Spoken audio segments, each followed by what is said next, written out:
Miss Aling, sino po ang sinundan yung mayor? Former Mayor John Feliciano. Come again? Former Mayor John Feliciano. Joe Feliciano? John Feliciano. John Feliciano.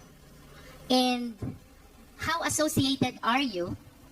Gaano ka ba kalapit dito kay John Feliciano? Magkaibigan po, Your Honor. Nakilala ko po siya, I think, during his second term. Second term? Can you Apa. cite the year? Di po ako masyado sure na sa year. Second term ko, di po ako nagkakamali.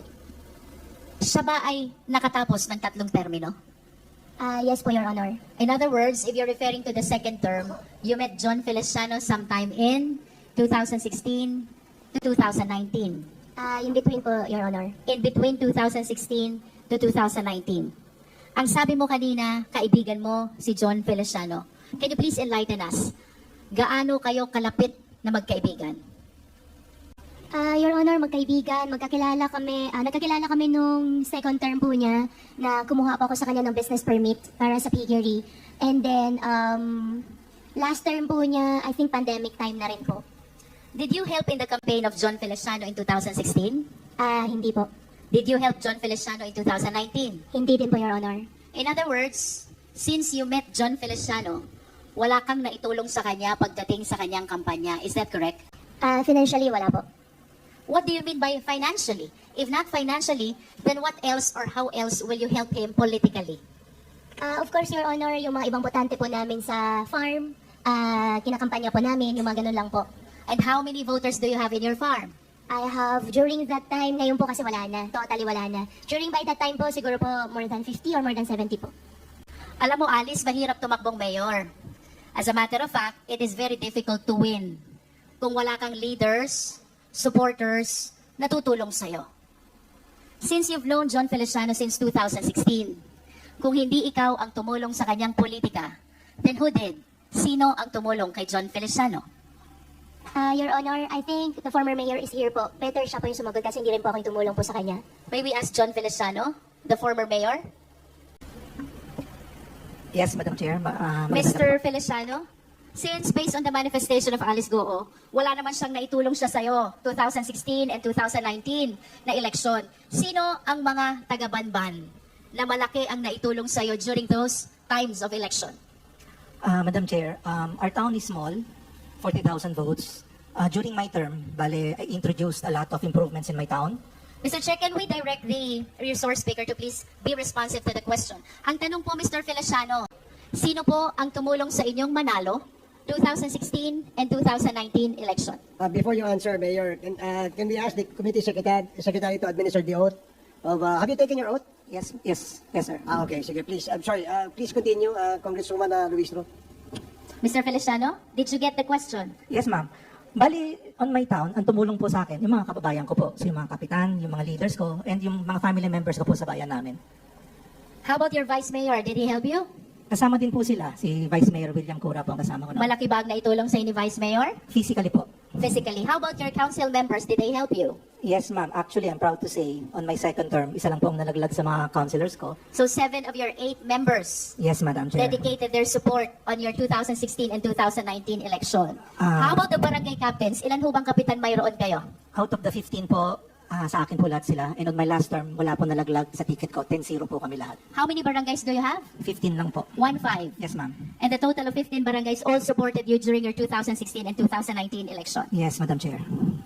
Kanina po sabi ni Alice Goo, wala siyang naitulong sa inyo 2016, wala din siyang naitulong sa inyo 2019, except yung botante na nagtatrabaho sa kanilang farm. Do you confirm that? Yes, Madam Chair. And aside from doon sa botanteng nagtatrabaho sa farm nila, mayroon ho ba kayong malalim na pinagsamahan ni Alice Goo? Like for example, nagka-problema ho ba kayo? Na ni-rescue niya kayo? Meron ho ba kayong mga ganyang pinagsamahan? Or nangutang ho ba kayo sa kanya at pinaluwag niya kayo? Hindi naman po. During my time, because yun na po yung nagkaroon ng ASF, that's why most of the time pupunta po sila ng munisipyo, kasama po yung hog raisers to address the problem. So doon lang po kami naging close, Madam Chair, because most of the time, papasyal po sila because na-wipe out pa po ang population ng hog and swine. So that's the time we had ample of conversations, Madam Chair. Kung papipiliin ko po kayo, Mayor, si Alice Goo po ba? Friend or acquaintance lang? Friend? Friend. Yes, ma'am. But you have several other friends who might be more attached to you than Alice Goo. Do you confirm that? Marami po, syempre. Marami, Opo. no? Ang gusto ko pong itanong, Mayor, considering na si Alice Goo, wala namang naitulong sa inyo 2016. Wala ding naitulong sa inyo 2019. And you even said that there are several other friends who are more attached to you than Alice Goo. Bakit po siya ang in-endorse niyong tumakbong mayor? Madam Chair, during my time, dahil maliit lang nga po ang bayan namin, I believe a good businessman should be the one running the municipality or local chief executive. Mayor, why do you say that Alice Goo is a good businessman? Because from the time I knew her, 2016, siya na po ang, sabihin na natin na responsible po doon sa mga piggery nila sa bayan ng Bamban. And it so happened, nakita ko naman na napalaki nila, and during the pandemic, nakita ko she was able to control yung pagkamatay po ng mga baboy nila. So a good businesswoman, so sabi ko, why not try and ask her? So if she wanted to run. You manifest that you are the one who offered that opportunity to her? Yes, Madam Chair, because Kayo po ang nag-alok, hindi niya hiniling. hindi po, kasi po during that time, I had a falling out with my fellow, yung kaibigan ko nga, because I ran for Congress. So it so happened, we had a falling out with my barangay captain. So sabi niya, hindi ka pwedeng tumakbo, kailangan ako lang. I needed someone on my back. Mahirap po tumakbo ng Congress kung wala ka pong mayor sa bayan mo. So, sad to say, ang option ko na lang was to ask her if she wanted. And then she said, sige, give me 30 to 60 days and I'll decide. And then after po nun, Madam Chair, after 60 days, so let's try it out. Let's ask her, yung mga kababayan natin, kung papayagan tayo. And then, everything fall through. How about your vice mayor? Ang vice mayor ko po, ang nangyari nun, nagpunta rin po rin sa kabila. How about your council members? At naiwan po sa akin lahat yung 7. And you did not consider any of them Wala po, ma'am kasi hindi to succeed to your mayoralty? wala pong capable. They're not capable of... Aside from the piggery business, Mayor, what consideration did you consider? What factor did you consider why you offered the mayoralty to Alice Goo? Wala naman po. Nothing came into me. Ganun lang po, kasimple naman yun eh. You just Nothing. offered the position to Alice Goo. Yes, ma'am. Kasi during that time, it was already closed. Wala na akong magawa, ma'am, because How close, Mayor? no, but the time frame during that time that my friend told me not to run, and we were already having a squabble kung sinong gagamitin ko as my candidate. Ma'am, masyado na maigsi yung oras. So wala nang panahon, ma'am. I Na understand, Mayor, during your time ay Hong Sheng na. Yes, ma'am. Meron naman. So, do you confirm na kayo po ang unang nag-issue ng business permit sa Hong Sheng? Yes, ma'am. I was the one. And how do you describe the operation of Hong Sheng? Actually, ma'am, nung sa Hongsheng, hindi naman ako, ma'am, nakapasok doon because it was a regulated Philippine offshore gaming operator. And so, I believe, Banban wasn't the one having the Philippine offshore gaming operations. Ma'am, during that time, nag-review din ako, nag-study rin ako. Almost 400 po nag-ooperate. As far as Cavite, meron pong Cagayan Valley. Let's So, concentrate to Hong Sheng, Mayor. ayun nga, ma'am. So, And do you confirm that the land being occupied by Hong Sheng belongs to Alice Goo? yes, ma'am. You confirm that? Yes, ma'am, because she was the one who requested the letter of intent to me para po ma-endorse ko po sa Sangguniang Bayan to get the letter of no objection. The Baofu. Yeah, no, yung Hongsheng po, ma'am, Hongsheng. You are stating now, Mayor, that you were the one who endorsed the letter of Alice Goo to Hong Sheng to be able to secure a letter or resolution of no objection. Yeah, That's what you said. Yes, ma'am, because she endorsed the letter of intent to me. So ako naman, on my part, as the local chief executive, bibigay po ko ng sulat sa Sangguniang Bayan to act on that request. Alice, I remember last time you denied this. You said you never represented Hong Sheng. Your Honor, I translate for Hong Sheng, and for Hong Sheng po, I invoke my right against self-incrimination for the cases filed at the court po. But I wish to manifest, Mr. Chair, that in tonight's hearing, contrary to the representation of Alice Goo, Mayor Feliciano is now saying that it was Alice Goo who approached him and facilitated the resolution interposing no objection to the establishment of Hong Sheng, in which SEC documents the name of Alice Goo appears as representative, which fact Alice Goo likewise denied during the last hearing. Mayor Feliciano, Yes, Madam Chair. during your congressional bid, simultaneous with the mayoralty of Alice Goo, Yes, Madam Chair. ano pong itinulong sa inyo ni Alice Goo? Yung pong makapagsalita po ako sa entablado niya, malaking bagay na po sa akin yon.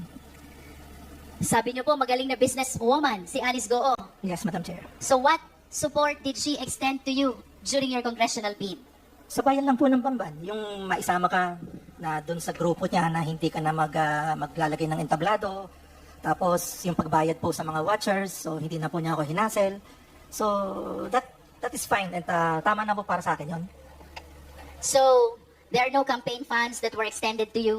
Wala po, kaya po natalo ko. Yun lang po sa akin. How many towns do you have in your district? Madam Chair, we have 4.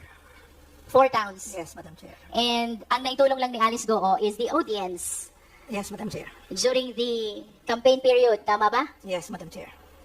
Is that the only thing that you're expecting from the businesswoman whom you describe as a very good businesswoman? On my part po kasi, Madam Chair, what I learned was when you try to run for office, kung may magbibigay ng tulong, salamat. Kung wala, salamat din. Para at least wala pong magsisisihan sa bandang uli. I'd like to go back to Hong Sheng, Mayor. Yes, Madam Chair. Mayor, do you understand that this Hong Sheng was later on found out to be a POGO operation? Madam Chair, yung pong letter of no objection was part of a PAGCOR license given by our gaming industry. So alam ko po na ganun talaga siya. And I believe Philippine offshore gaming operators are legally in a sense. Can you describe to us how many buildings are erected in Hong Sheng? I'm not really sure kung ilan po yung Approximate. 5 or 6. And do you recall kung magkano ang real property tax na ibinabayad sa inyo during the time? Ngayon po, more than 15 million po. During your time, Mayor? Yes, that was yung pong pagbabako po. More than 15 Yes, million? ma'am. Yes, ma'am. And where were you nung na-convert ito as Yunsuan Corporation? Wala na po Was ako it nun. during your term? No, hindi na po. Because later part na po kasi yun noong 2022 eh. And then, baba na po ako noon. How about the Baofu land, Mayor? When Alice Go acquired this land, what is the classification of this land? This land was agricultural and then she requested for a reclassification way back 2019. So it was during your time when the land was reclassified. Yes, Madam It was Chair. reclassified from agricultural to industrial. Do you confirm that? Residential and commercial, Madam Chair. From residential to No, commercial? agricultural, residential / commercial. From agricultural to residential commercial. And Yes, for ma'am. your recollection, do you believe that the requirements for reclassification were duly complied with? Yes, Madam Chair, I believe so.